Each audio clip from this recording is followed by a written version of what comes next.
Guys, grabe tong si Revi Credit dahil for first time user na offeran nga nila agad ako ng 15,000 pesos. Ito yung pinakamalaking na-offer nga sa akin ng mga nautangan ko online. So ito, daig pa nito yung Maya Easy Credit, yung tala, yung bill is yung G-Loan dahil ang laki ng in-offer agad at same day tong na-withdraw. Papunta nga sa may GCash account ko. Take note, napakababa pa ng interest dahil 3% nga yung in-offer nila sa akin na interest or binigay nila sa akin na interest. Kaya talagang napawawa ko dito sa may Revi Credit.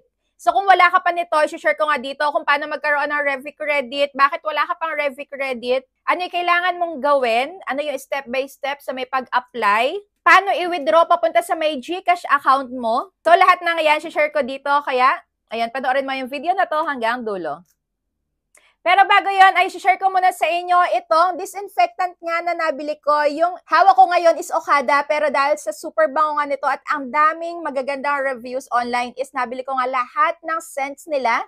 And pagka gumamit ka nga nito is mag-aamoy talagang yayamanin na hotel yung kwarto nyo. So ito nga pala ay nakakapag-kill ng bacteria, disinfectants nga, and neutralizes odor. So pagka merong galing sa CR nyo, sprayan mo lang nito and bongga na ulit ang amoy, mabango na. So, ayun, sa may kama nyo, sa may, ayan, mga linen, and non-toxic din. So, ayun. Kung ayaw nyo ng amoy lumlum na kwarto, perfect na perfect to. So, super mura lang. Lalagay ko yung link dyan sa may description box sa baba or sa may magpa-pop up dyan, i-check out nyo na. So, ito, super the best yung Okada dahil nakapunta nga kami last year, super kaamoy talaga, napakabango. Kaya, ito yung inuubos ko muna. So, next is yung Shangri-La. So, going back na nga, ito yung 15,000 nga na in-offer nila sa akin, o diba? So, dito may makikita kayo sa taas na Revi Credit and Personal Loan. So, magkaiba po yung dalawa na yan. Parang Maya siya. Merong Maya Easy Credit. Yung katumbas na to is parang Revi Credit nga. Meron din ditong Personal Loan na katumbas sa Maya is Maya Personal Loan. Pero bago nga yun, syempre, makikita itong Revi Credit sa may CIMB Bank na madadownload nga dyan sa may iOS and Play Store. So, naisama ko nga pala itong si Revi Credit dito sa may top 6 kung ano compilation na instant cash loan talaga. Kaya yon super bongga. Kung wala pa kayo na to, ay nako, itry nyo na. Dahil grabe, mas maganda pa to sa may tala bill is G-Loan. Napaka-bongga. So, ayan yung mga una nyo makikita. Save, borrow, and earn in one super app. Ayan, yung savings are protected and enjoy stress-free banking nga. So, para din tong GCash nga na pwede ka ditong mag-pay bills, mag-transfer. Ayan, mobile reload. Marami ka din ditong gagawa sa may mga features nga nila ng CIMB Bank. So, syempre, ayan, mag-get started na nga tayo. And since ako, meron na ako ditong account is nag-login na lang ako. Pero kayo is, pwede kayo mag-open ng account or pwede ding i-link nyo yung account nyo. So, dito nga pala, bago ako mag-download is, meron munang nag-email sa akin na ako nga daw is pre-selected for Revi Credit. Dahil siguro save din ako sa may G-Save, doon sa may GCash application natin, di ba? Meron doon G-Save. So, nagsisave ako doon sa may Uno Bank, meron din sa may CIMB.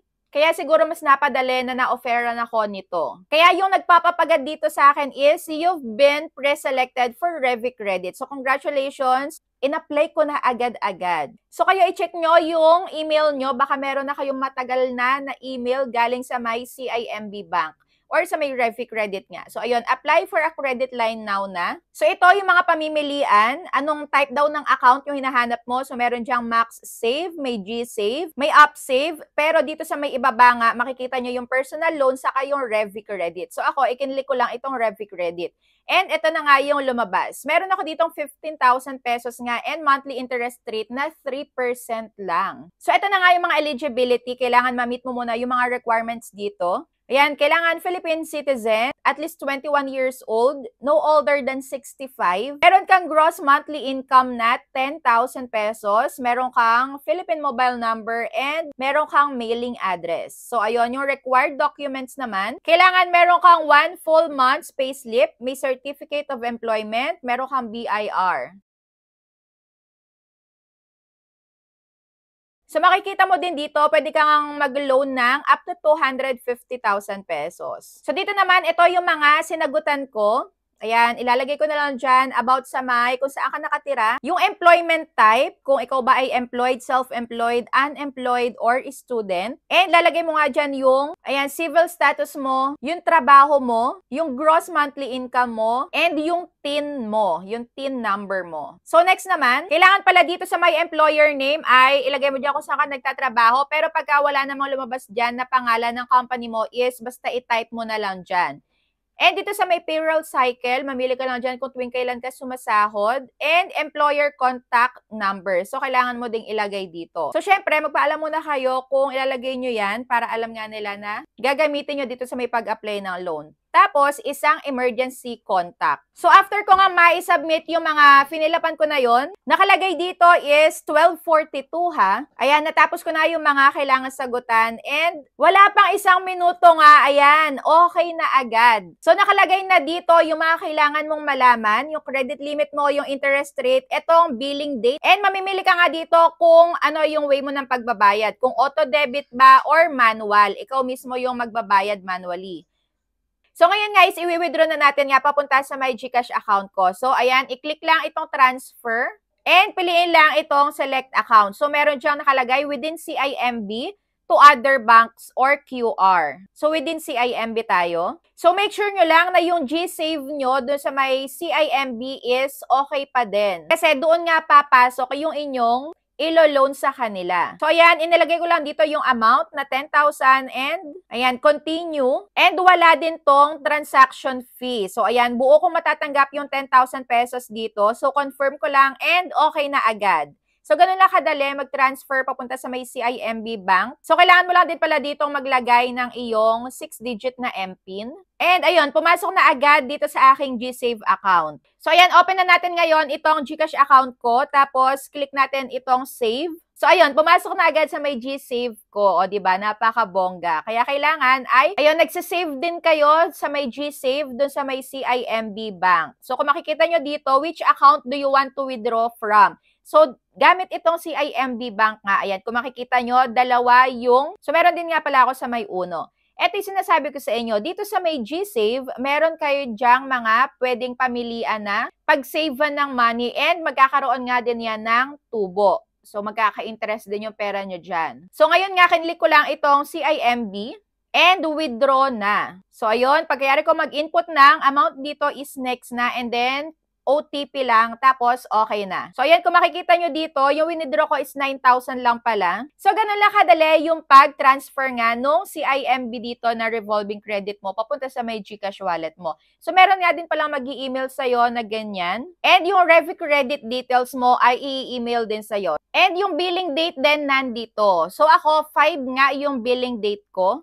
And ano ba yung ibig sabihin nito? So, dito nga, since ang billing date ko is 5, so every 5th of the month nga is nag-generate yung CIMB Bank ng billing statement ko. So, ano ba ibig sabihin ng billing date? So, ito nga yung araw kung kailan nila kinukwenta lahat ng transactions mo para sa may buwan. So, pagkatapos nun, ibibigyan ka nga nila ng grace period. So, karaniwan is 20 days para magbayad. Ayan, bago ma-consider na late. Kaya yung due date ko, karaniwan is nasa ika-25 ng buwan. Kaya kung 20 days grace period ang naibigay sa'yo, for example, ang magiging due date mo is 20 plus 5 nga. Dahil yun yung billing date mo. So, 25. So, ayun, ika-25 ng buwan or na date, yung iyong due date. Kaya kung ako October 5 ako nag-loan, ang pinaka-due date ko is October 25.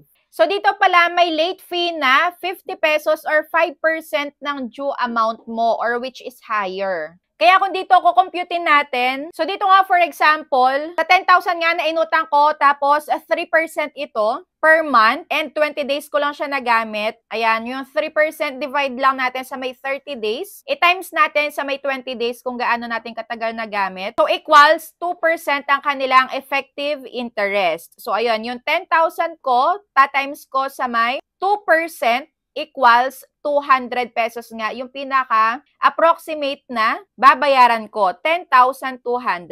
So, ngayon, sino yung mga eligible dito sa may Revi Credit? So, syempre, ayan, must be an individual, Philippine citizen, 21 years old, and must not be older than 65. Kailangan may Philippine mailing address, active Philippine mobile number, And must be a fully verified customer ng CIMB Bank with one valid ID. So, syempre, may minimum income na at least 10,000 pesos per month. So, ngayon, ano pa yung mga ways para magkaroon ka agad ng offer dito sa may Revi Credit? So, ako, kagaya lang ng ginawa ko based on my personal experience ay nag-save lang ako dito sa may GCash, doon sa GSave, and hinanap ko lang yung CIMB Bank, nag-save lang ako doon, and ayun na. Na-offeran na nila agad ako dito ng revolving credit. So, prorated nga lang pala itong interest rate nila. Kaya kung kailan mo lang naggamit yung perang inutang mo sa kanila, for example, ay 10 days, hanggang doon lang yung interest na babayaran mo. Or kung hanggang 20 days, hanggang doon lang yung interest na babayaran mo sa kanila. So, since ito nga ay revolving credit, hanggat meron ka dyang balance, hanggat meron ka dyang credit limit sa kanila, pwede mo yung magamit. So, ayun lang. Kung may tanong pa kayo dito about sa may Revi Credit, is comment down below. So, ayun. Thank you for watching and see you on my next vlog. Bye!